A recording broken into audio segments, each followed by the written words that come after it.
Hello, habari zenu, naitwa Salma Mbuta. Ningependa kuwakaribisha sana katika kipindi hiki kiitwacho Uhalifu na Haki. Kama kawaida, leo tunakutana tena hapa kwa mara nyingine tena ili kuwaletea habari za matukio ambazo zimetokea sehemu mbalimbali. Kama ndo mara yako ya kwanza kuangalia kipindi changu, basi nakuomba tafadhali karibu sana. Ila kama wewe ni member wa hii channel, pia nakuomba ungana nami mwanzo wa kipindi hiki mpaka mwisho itakapofikia. Wapendwa, siku zote nakuwa nawaambia hapa kwamba dhumuni ya kufungua kipindi hiki ni kwa ajili ya kuwasaidia watu mbalimbali ambao wamepata matatizo ya kiuhalifu. Nakuwa nazichukua kesi hizo, nazileta hapa, naziangalia kwa umakini zaidi kwa upande mwingine ili kuhakikisha wale ambao hawajapata haki zao ili waweze kupata haki zao. Mwisho wa siku nina imani kwamba ndugu, jamaa au rafiki wanaweza wakapata ukaribu kwa namna moja ama nyingine. Ningependa tukuwashukuru wapendwa kwa mnavyonisupport kila siku, mnaangalia video zangu, mna comment japokuwa kidogo, lakini nawashukuru sana. Ila kwa nyie ndo ambao leo mara yenu ya kwanza, basi msikose kulike video zangu, comment hapo chini ili muweze kunisaidia hii channel iweze kukua na mwisho wa siku hizi kesi ziweze kufika mbali zaidi. Bila kupoteza muda wapendwa, ningependa kwenda moja kwa moja kwenye kesi yetu ya leo. Kesi yetu ya leo imetokea maeneo ya Richport katika jiji la New England. Ni kesi ya binti ambaye alikuwa anaitwa Lorraine Smith. Lorraine alikuwa ndo kwanza na umri wa miaka 23. Kwa kweli alikuwa bado mdogo sana. Na kwa upande wa familia yake ambao wanamzungumzia Lorraine, alikuwa ni binti ambaye mwenye kujituma kwa sababu alikuwa amejikita sana kwenye upande wa social media. Kwa kweli alikuwa anajitahidi kufanya kazi vizuri, alikuwa anapata matangazo ya kutangaza katika brandi mbalimbali. Hiki kipindi pia Lorraine alikuwa anasoma na huku pia alikuwa anafanya kazi. Alikuwa mwanasaikolojia wa kujitegemea. Ndio hivyo. Na kwa sababu Lorraine alikuwa ni mtoto wa kike wa pekee katika familia yao, kwa kweli alikuwa amepata attention kubwa sana kwa watu ambao wanamzunguka, especially mama yake na kaka zake walikuwa wanampenda sana. Lorraine na mama yake walikuwa na yale mahusiano kama mtu na mdogo wake, kwamba masaa 24 walikuwa wanachati, walikuwa wanawasiliana, walikuwa wanapigiana simu. Na kwa kweli kwa upande wao hilo lilikuwa jambo la kawaida, usiku lazima waongee, wawasiliane vizuri. Kwa kweli ni jambo zuri sana. Kwa hiyo ilikuwa tarehe 13 mwezi wa 12 2022. Mama yake Lorraine alikuwa amempigia simu Lorraine sana, lakini mwanawe alikuwa apokee simu zake, alikuwa ajibu message. Kwa hiyo mama yake Lorraine alikuwa na wasiwasi kwa sababu alikuwa jambo la kawaida. Wenyewe walishazoea kwamba kila siku kuwasiliana, kuongea, kuchati. Kwa hiyo siku mama mtu alikuwa na wasiwasi sana kwa sababu hiyo siku hakuwa ameongea na mwanawe. Kwa hiyo siku mama mtu alichoamua kwamba atoke zake pale, aende pale nyumbani kwa mwanawe kwenda kuangalia, kwa sababu kipindi hiko Lorraine ndo kama nilivyokuambia awali kwamba alikuwa anafanya kazi zake vizuri, alikuwa anajitegemea, alikuwa na sehemu yake mwenyewe amepanga. Kwa hiyo kwa upande wake kila kitu kilikuwa poa. Kwa hiyo sasa mama mtu alipofika pale nyumbani kwa mwanawe, cha ajabu pale mlangoni alipokuwa amegonga, hakuna mtu ambaye alifungua mlango. Ila kwa bahati nzuri alikuwa ameangalia pale, ndio hivyo alikuwa anagonga huko anaangalia, akakuta karatasi kama kinoti fulani kimeandikwa, mtu yoyote atakayemtaka mwenye nyumba hii basi apige hii namba. Mama Caroline alikuwa na wasiwasi kwamba hajui ile namba ya nani, kwamba sio namba ya mwanawe na anayekaa pale ni mwanawe. Kwa kweli alikuwa na hofu sana. Kwa haraka akanyanyua simu yake na kwa haraka mama Caroline akaipiga ile namba. Kwa hiyo alivyoipiga ile namba, aliyepokea ni mwenye nyumba wa Lorraine. Kwa hiyo mwenye nyumba alipopokea ile simu alikuwa amemuuliza kwamba wewe ni nani, na yule mama Caroline akawa amejitambulisha. Na mwisho wa siku yule mwenye nyumba ndo akawa amemwambia kwamba mwanao amefariki, ila maelezo zaidi yafaa uende kituoni kwamba wakakwambie kila kitu ambacho kimetokea. Kwa kweli pale mtu ukifikiria kama mzazi unakuwa unapata mshtuko kwamba polisi hizo siku zote hawakumtafuta yule mama, mwisho wa siku tuaje pale akute hiyo habari kwa mwenye nyumba. Yani kwa kweli yule mama alikuwa disappointed sana. The whole day goes by, no police reach out to the family at all. Her close-knit family says they went to the apartment the next day after frantically calling and texting Lauren and were referred to a Detective Cronin. They didn't even contact us. They didn't let us know anything. It's like crazy. And I'm asking what's going on. He said she met some guy on Bumble. And I'm asking about the guy. He was like, oh, he sounds like a really nice guy. He sounds like a really good guy. And he was like, I'll call you back, and just hung up in my face. They say the detective promised to come by the apartment.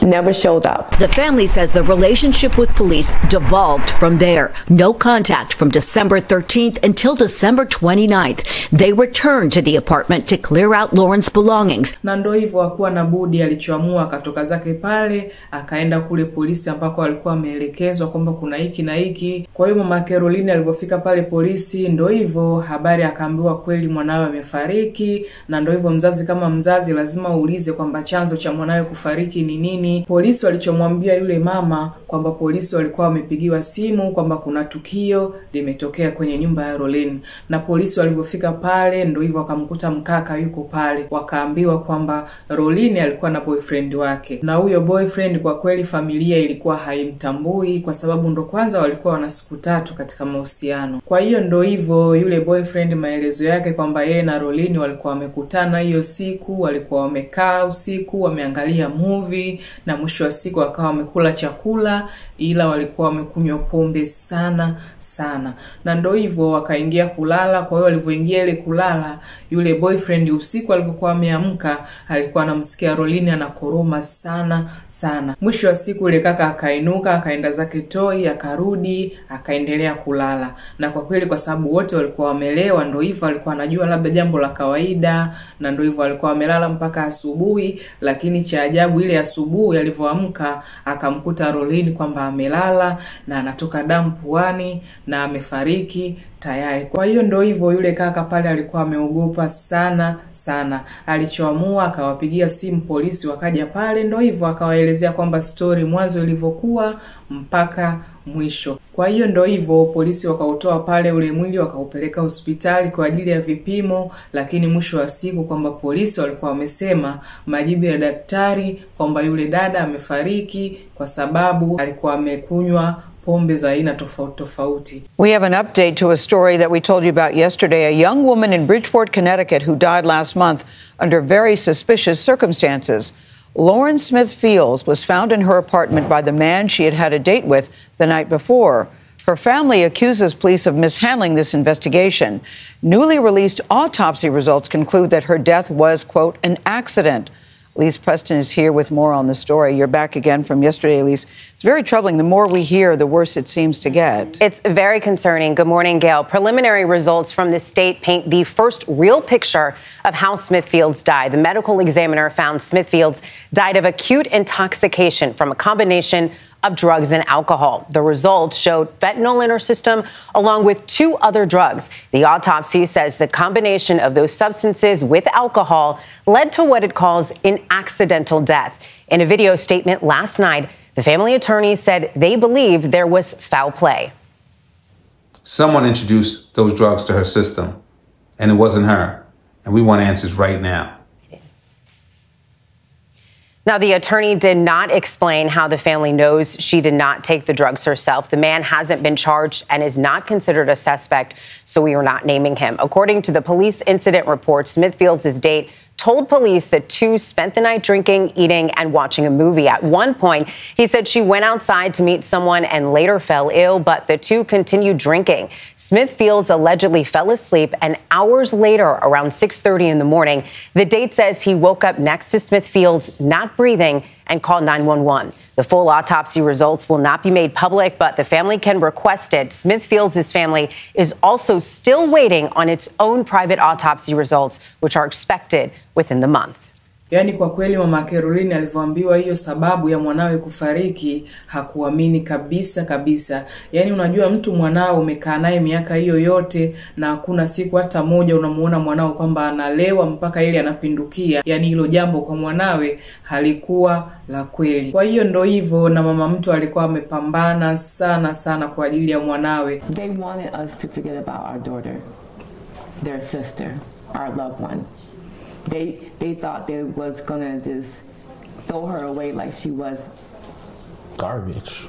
Amid this family's anguish are emotions of outrage and disgust at how the Bridgeport Police Department has investigated the mysterious death of 23-year-old Lauren Smith Fields. It was careless. It was no concern. There was no care for the family about how we felt, our grief, our pain, none of that. Kwa hiyo mama mtu alikuwa ameona kwamba kuna vitu vya hapa na pale havikuwa sawa. Kwa mfano, kama mtu umekaa naye ndio hivyo, umejuana naye, umeenda kukutana naye sehemu, yule mtu anapatwa na tukio kama hivyo. Yaani jambo la kwanza mtu nini utafanya? Mwingine unakuwa unawatafuta wazazi wake, unaangalia kwenye simu yake kama mama mtu, au hata kwa upande mwingine ndugu yake wa karibu yoyote, unampigia simu, unamuelezea situation ilivyokuwa ili uweze kumpeleka hospitali. Ila ndio hivyo, watu wengi walikuwa wanashangaa kwamba huyu kaka alikuwa amenyamaza muda wote huo, na ndio hivyo alikuwa ameenda polisi, alikuwa ameelezea kwa upande wake. Kwa hiyo baada ya mama mtu kutoka hapo polisi, alichokuwa ameomba kwamba aende nyumbani kwa mwanawe kwenda kuangalia labda kila kitu kiko sawa, na kwa kweli walipofika kule walikuwa wamekuta kila kitu kiko sawa, hakuna kitu chochote ambacho kimechukuliwa. Ila cha ajabu zaidi kwamba polisi walikuwa wamedai kwamba walipofika pale walikuwa wamekusanya ushahidi wote, lakini mama mtu alivyoangalia alikuwa amekuta pale kila kitu kiko pale. Kulikuwa kuna glasi ambazo walikuwa wamekunywa usiku, kulikuwa kuna chupa za pombe ziko pale, na pia cha ajabu zaidi chumbani kwa Lorini walikuwa wamekuta kitandani kuna shuka, kulikuwa kuna damu, na ndio hivyo wale wazazi walikuwa wameshangaa. Family says they provided evidence they'd collected to crime scene investigators who arrived for the first time that day, included a bloody sheet and a pill. And 2 cups of drinks or whatever next to a bottle. They didn't take none of that. We seen a condom, we seen lube, other stuff in there, and they didn't take none of this. Sources close to the investigation tell the I-Team the Matthew LaFountain pictured in this social media photo, now removed, was the man at Lauren's apartment. A neighbor at his listed address in Milford confirmed LaFountain's identity, but we were unable to reach the 37-year-old who has not been accused of any wrongdoing. LaFountain's same image appeared under the name Matthew Thomas, now also taken down. Anyone that genuinely cared and they were there, the last person there, and they know that nothing bad happened, you would at least even reach out to the family yourself. Listen, I know I'm sorry for your loss of your daughter or your sister. Kwa hiyo mama Caroline pale ndio hivyo alikuwa na wasiwasi, kwa hiyo ikabidi aanze kufanya uchunguzi mwenyewe ili kuangalia kitu gani ambacho hakiko sawa, na kwa kweli kulikuwa kuna vitu vingi sana ambavyo vinaendelea. Mama Caroline hakuishia hapo tu kwamba alikuwa amepambana sana ili mwanawe aweze kupata haki yake, na kusema kweli alikuwa amepata support ya vyombo vya habari mbalimbali, na pia hata watu maarufu ikiwemo Kadibia alikuwa ameiposti hii kesi kwenye page yake, na ndio hivyo watu walikuwa na hasira sana juu ya hii kesi, na kwa asilimia nyingi watu walikuwa wamesema kwa sababu huyu dada alikuwa black na huyo mtu ambaye alikuwa amefanya hilo tukio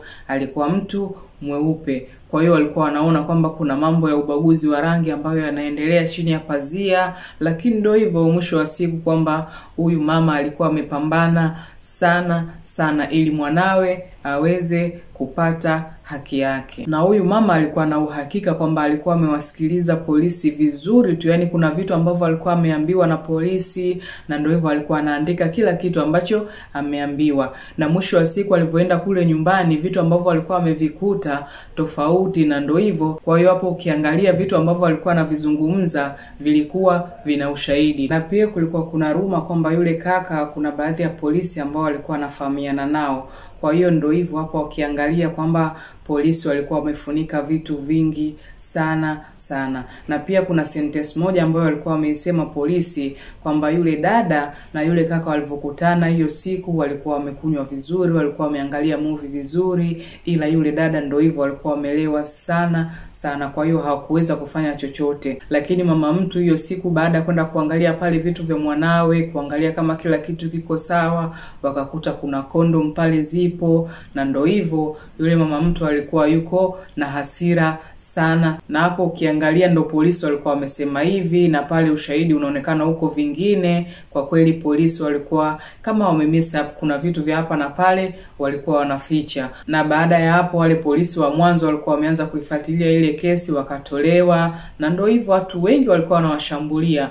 Developing tonight, 2 detectives suspended for their handling of the investigation into the death of Lauren Smith Fields. She's the college student from Bridgeport, Connecticut, who died after going on a date with someone she met on a dating app. For weeks, her family has questioned how the department has handled her investigation. And tonight, the mayor is blasting the probe and putting 2 officers on leave. And there are new questions about another woman who died under similar circumstances. News 4's Anjali Hemphill is in the newsroom with the major new developments tonight. Anjali? Gilma, tonight the Bridgeport mayor made a public apology to the 2 victims' families and said both cases have now been reassigned to other members of the police department.